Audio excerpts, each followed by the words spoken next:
Hi guys, and welcome to my review of the MOONDROP Aria 2. This is the successor of the original Aria, which was probably to this day one of the most successful IEMs that MOONDROP has launched.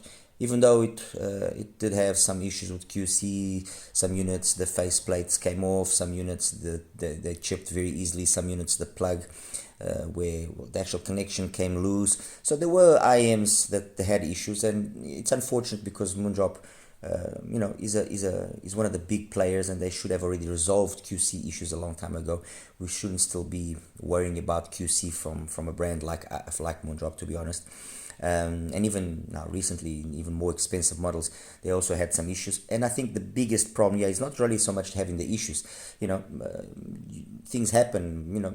That's not the problem in my books. My problem is how you handle those problems, how you resolve those issues.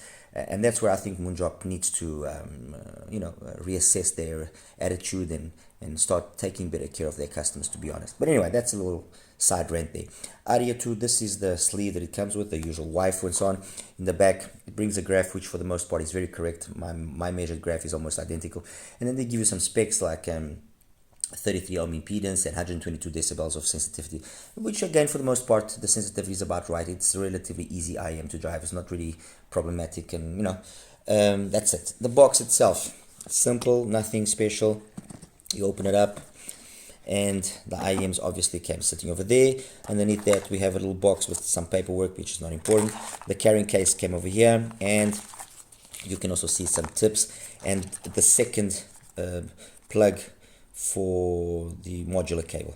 I bring your attention to a little detail here, which I'll show it as well now in a second. It's got a thread here, which means that instead of just being a plain plug that you put into this termination, no, you actually unscrew this protection cover here. Okay, introduce whatever plug you're wanting to use, 4.4 or 3.5, and you screw it back on, so it gives a high level of security. Anyway, accessories are, I guess, acceptable. The selling price of the Aria 2 is about $80 to $85, depending on where you're getting it. So, considering that they're giving us a modular cable, okay, and they're giving us a nice case, all right, and the IEM is well built. It's not bad. It's not bad value for money, definitely. The cable is available separate. It is a nice enough cable, and I guess that they made this combination because to sell the cable just by itself maybe would have been a problem, because it doesn't have enough to justify it on its own, but together with the Aria 2 it makes sense. And the reality is this, I mean, this is just roughly $10 to $15 more expensive than the original Aria, so it's not bad. I guess you can say that they did a good job there. As for the IEM itself, it's got all metal built. It's nicely built. It's got a nice solid feel to it. It's not too heavy. It fits into the ears, at least my ears, perfectly. I'm using, as you can see, KB Euro 7 tips. I want to bring your attention here to a little small detail, which is, let me just grab here the Starfield Mark II, which is, if you look at the front vent there, you see that front vent? Look at the Starfield. Same thing. So it's that vent that can use that thingy-majig rubber to increase the bass and blah blah blah. Not a very successful thing, to be honest. It's hard enough to already sometimes do certain other things that but to go and introduce a rubber which you're not sure if that rubber will stay in place or it comes off or something. No. I think MOONDROP should have done better, yeah. But anyway, the shell is almost identical to the shell of the Starfield 2. I actually would say even that it is the same shell. It fits nice to the IEM. It's got a good enough angle here on the nozzle, so it sits nice and straight and shoots its nozzle straight into the ear canal.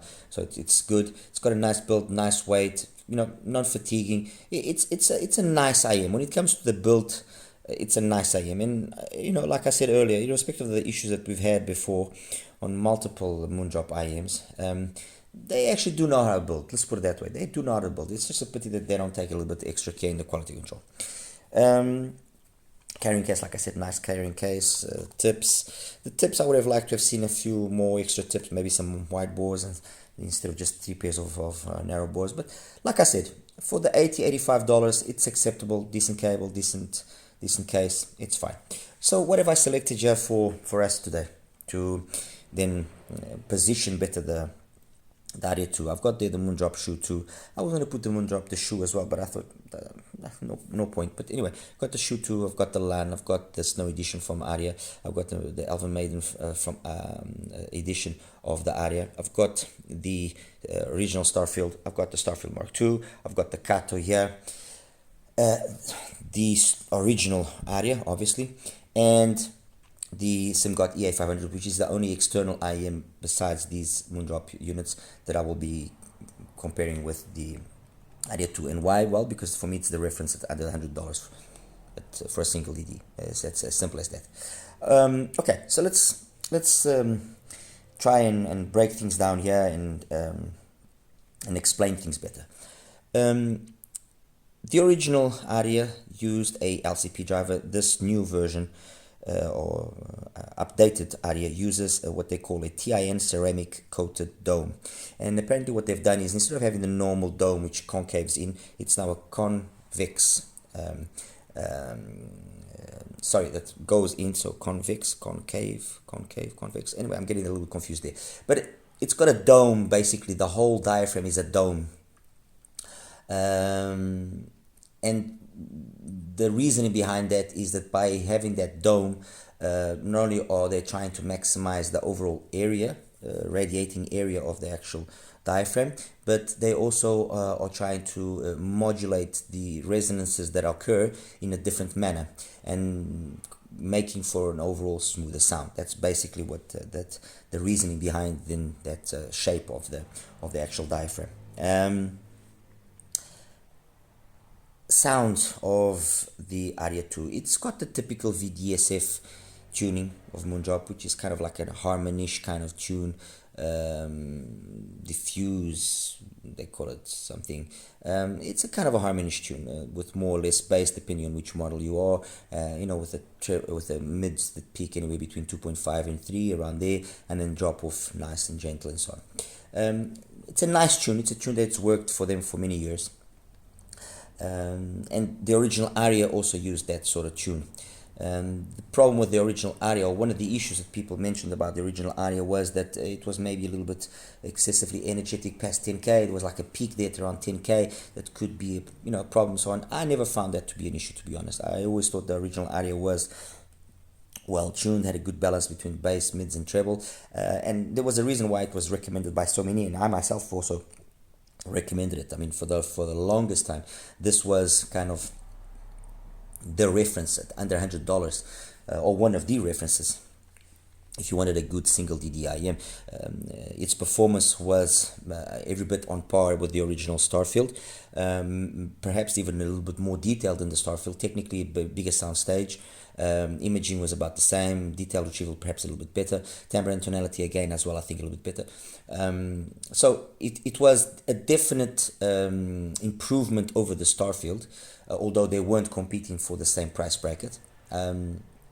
That also had a different driver type inside, a CNT if I'm not mistaken. But I thought that the price difference of the $40 made sense that you actually go for the Aria instead of the Starfield. That was my opinion, and I like the Starfield, mind you. I like the Starfield. The original Starfield is way superior to the current Mark II version. Way superior. There's no comparison possible. So, original Aria gave way to the Elven Maiden Limited Edition, the Snow Edition. The Snow Edition is tuned differently. It is got a different tune. It's got a tune which is more relaxed in the bass and does away with that extension up top around the 10k possible problematic peak point. It does away with that, and overall the balance that they've struck, they didn't lean it out too much in the bass, but overall the balance that they've struck is a balance which pends towards a warmer, more like lush, cozy sounding IM, while this one is more energetic by comparison. Compared then, the Aria 2 with what I have here. Well, this is not going to be so much a comparison. There are IEMs here which are closer to the tuning to the Aria 2, and others which are further away, more distant. The original shoe, which I don't have here, had a tuning which was very similar to the Aria, and people even said that it was maybe even better than the Aria. So on. I never thought that.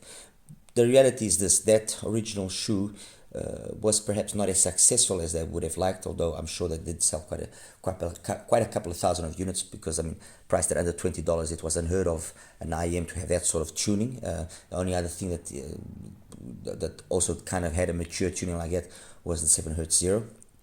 So the original Chew was a nicely tuned IM, very correct sounding, very audiophile correct, especially for the under $20 that it was costing. It was absolutely unbelievable. But I fear that people ultimately got a little bit tired of its excessive leanness, of its excessive relaxed demeanor. And then the Chew 2 was launched, definitely a more prominent V, way more bass, way more upper mids and treble as well, but somehow the way they struck things there, it made for a much more balanced listening experience than with the Starfield 2. The Starfield 2 also has that crazy amount of mids and upper mids and treble, but the bass doesn't keep up, and therefore it just makes it become overly clinical, overly I wouldn't even say harsh or anything of the sort. It's just too much. I have to say that I didn't really enjoy the Starfield Mark II. It had some good points to it, but you'd had to play around with it, and I actually retuned it ultimately to try and see if I could correct a little bit of the issues that it had. And actually, to be totally honest, I would even prefer the Chew 2 over the Mark II, the Starfield. The Aria 2 compared to the Chew 2 is no comparison. It's two completely different IMs. They kind of have hints of the same idea, design, but very different. However, having said that, with the LAN, it changes a little bit that dynamics. With the LAN, there's a little bit more similarity. The LAN is more bass shy, that's true, leaner in the bass, but in terms of the mids and upper mids, very similar to the Aria 2. Compared to the Snow and to the Elven, well, the Elven is the same as the original Aria, so I'll speak about the original Aria, so we'll leave the Elven out. The Snow edition, as I said, was an attempt to kind of give us a different flavor of the Aria, and it was successful to a certain point, but compared to the Aria 2, it's way too polite. It needs a bit more engagement, which the Aria 2 does have. Compared then to the Aria, Alva Maiden or the normal one, both are very energetic in the bass, in my opinion. Perhaps the bass on the Aria 2 just a little bit cleaner, and the mids almost identical, no real difference. Where I did find the difference was in the extension. Okay, so the upper end, there's more extension here, but at the same time that comes at the cost of it being less polished. It's less well executed, while here it's very well executed, and I found absolutely no occasions where I had to kind of lower the volume or anything. So it's just the treble here is just very nicely done. It's got just the right amount of intensity to not be boring. Compared to the original Starfield, that's again a warmer sounding IM, very much like the Snow edition. I guess you could compare them because they both are doing what they should be doing with their respective tunings very well. So on that aspect, yes. Sonically, it's not an easy one to compare. There is similarities, but this sounds significantly more detailed. Okay, the Mark II, that's at very low volumes. I can still see some arguments for the Starfield Mark II, but the moment you crank it up a little bit, it just shouts. That's not a sign of a well-tuned IM. Compared to the original Aria, doesn't really matter. These two are exactly the same. They both have a very safe tuning. Okay, it's a very likable tuning. I would say that the biggest difference between the two of them is the bass here has a little bit extra speed as compared to the bass there, and the mids, upper mids and treble here are just that extra bit cleaner, more mature, more polished. It's not a huge day and night difference, and I'll be totally frank with you. If you have an original Aria, I would only go fetch the Aria 2 if your one is damaged in some manner or paint chipped or something of the sort. Otherwise, I think it doesn't make sense. It really truly doesn't make sense. This is a better executed, a smoother sounding, a little bit more lush. That is true, but is it truly worth spending the money? I'll leave that to your criteria. Compared to the Starfield Mark II, there's no comparison. The Aria 2 is just a superior IM, period, end of story. It is a better IM in every way. Compared to the Kato, I guess you could say that the difference that exists here is the same sort of existence that the difference that exists here. Okay, so I would rate them in this manner. This is the best, this second, and this third. This is how I would rate them. Okay, little bit more cleaner in the treble than this, with a little bit more energy, while maintaining the same sort of composure as the Aria 2. So tonally very correct, bass in the right quantity, mids in the, everything just tonally very correct. There's not, at least for me, any issues with a specific part of the spectrum jumping out or anything. I did try the nozzles, the change in nozzles and so on, but ultimately I left it with the silver nozzle, which is fine. The difference between the two was minimal, if at best. Like I said, compared then to the Aria 2, fair enough, this is $180, it's more than twice the price. Is there a justifiable reason to jump for the Kato? Not really, to be honest. To be totally honest, not really. This will give you a very high level of performance. The only area where it will really lose out to the Kato is in that cleanliness of the upper mids and treble, just a little bit less. But overall, the three of them, they sound very, very similar. The difference that exists is the difference in polish. This is the less polished one. This is the upgrade over that matureness, and this is the most polished one here. But the difference that exists between these two is smaller than the difference that exists between these two. Okay, let's keep that in mind. That basically covers these IEMs here, except for the EA500. So how do I stack the EA500 next to the Aria? EA500, we know it's got those adjustable nozzles.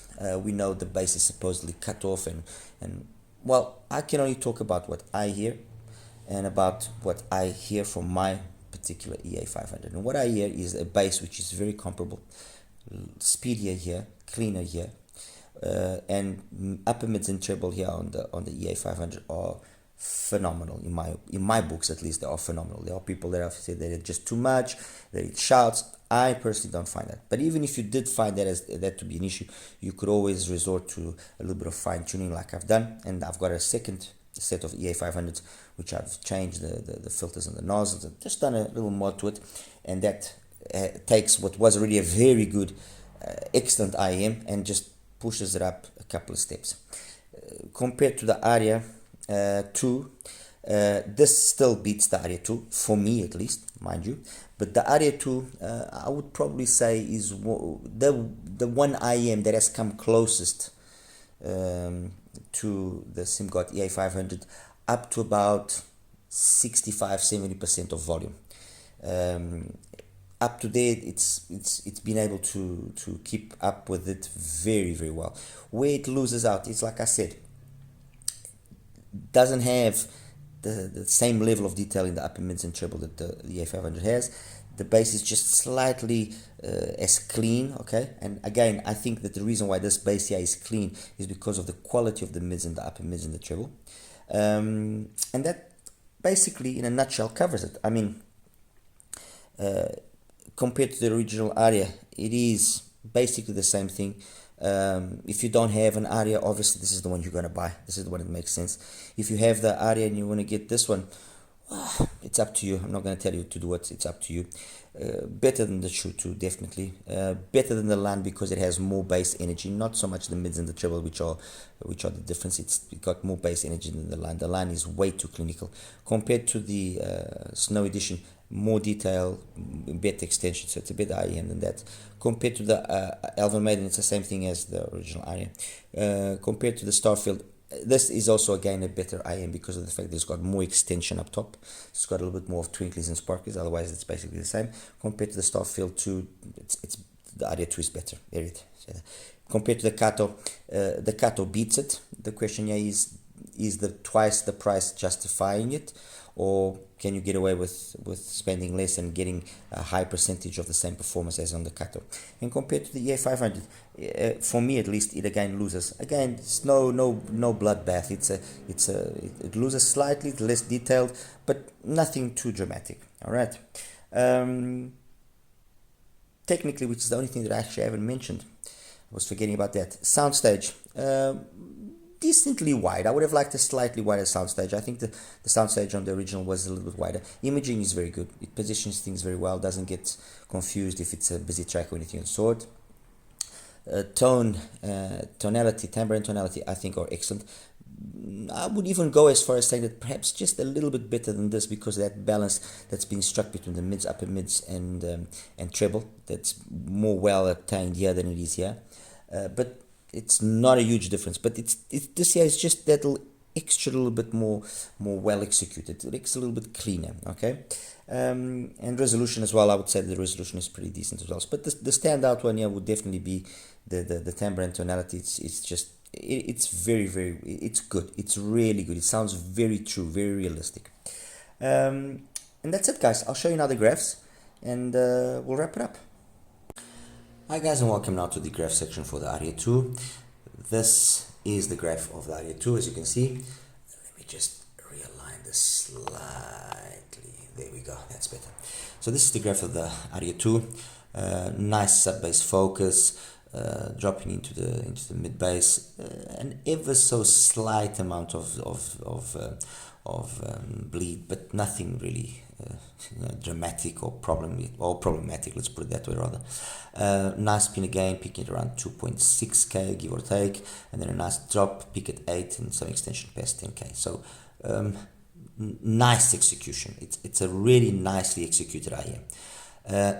Compare them to the IMs that I selected. Let's start here first with the Shoe 2. The Shoe 2 is, by comparison, it's a nice tune, just more energetic in the below 100 hertz, and more energetic as well in this area between 2 and 8. More V, more fun, more engaging, but loses out technically. It's not as polished. Okay, that's basically it. So that's the Shoe 2. Compared here to the LAN. The LAN has a lot of the same vibe going in terms of the mids and upper mids and treble, and maybe even a little bit extra extension. I would even say that soundstage, yes, is more, it's a bigger sense of air. What it loses out is in this area of the mid bass. Yes, there's no bleed into the mids, that's true, but this is overly lean, in my opinion. Just a little bit extra would have been nice. It is my understanding, let me just take away here quickly the graph of the Aria 2. It is my understanding that the LAN shares the same driver, or is basically the same driver as the MOONDROP Kato. I'm going to just show you now the Kato, if I can find it, obviously. Here we go. Okay, it shares the same driver as the Kato, and it doesn't surprise me because this is the Kato I'm putting up now, and you can see there's a lot of similarities. It just, the Kato has got that extra mid bass that I'm telling you that was missing, but the mids and the extension is basically the same thing. So there could be some truth behind that. Okay, so reverting back now to the Aria 2, number 14. So I've shown you the Shoe 2. I've shown you the LAN. Okay, this is the LAN. The next one I'm going to be showing you now is the MOONDROP, the Starfielder Mark II. The same bass. So, you know, and that's actually the interesting thing. It's not the bass which is the problem of the Mark II, the Starfield.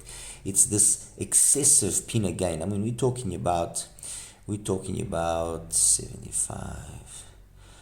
We're talking 12 dBs of pinna gain into the mids and upper mids, and it's too much. It's just too much. This area between 2 and should be dropped significantly. And if it's dropped significantly, then the Starfield 2, yes, will be a better IEM sounding wise. Definitely.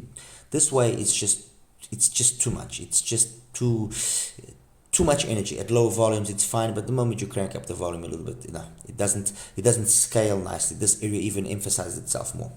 So that's the Starfield 2. The next one is the Kato. And actually, let me put it here in a different color so it stands out. Let me make it red. Okay, so this is the Kato now. The Kato and the Aria 2, I think the graph speaks for itself. They are very, very similar. That's why I said that the Kato and the Aria 2 are, is there a reason to pay twice the amount of the money for a Kato over the Aria 2? It's a debatable question. The only thing that you do notice in the Kato 2, which again you pick up on it as well on the line, is that it's just got that extra amount of cleanliness. Okay, just that very minimal but extra amount of cleanliness, and not always in all the songs. Okay, you'll notice more instrumental stuff, you'll notice it more on some females, but not always. So compared to the Kato, the similarities are very high. Compared then to the various Arias, the Snow Edition, the one that was then done to counteract that excessive. Actually, let me start with the first, with the basic Aria. I think that's a wiser way of going about it. So the original Aria is this one here. This is the original Aria. The bass is almost identical. I would say the mids up to about 5 as well, a little almost identical. It's just then that people complained about a peak that occurred at around 10k as well. For me, that peak doesn't occur at around 10k. It occurs later on, maybe because of the way that I inserted into the coupler. But this is how my Aria graphs. And it could be that it's this area here between 6, 7, and 8 that is causing some problems, but the truth is, if it is causing problems on the Aria, then it should also happen on the Aria 2, because Aria 2 has got more energy there, and it doesn't. By the way, just so that you know, all the measurements, I did all the measurements with the same tip always. 0.7 medium sized tip from KB here. Oops, oh my god, my apologies. Let's try to show you the tip, this tip here. Okay. So the measurements were done always with the same tip and always with the same dongle to try and maintain a higher level of uniformity across the measurements. So compared to the original Aria, you can pick up the differences between the two of them, and it's more down to the Aria 2 being a little bit more tamer in the higher frequencies, which you wouldn't think by looking at the graph, and it's got that extra amount of polish. That's it.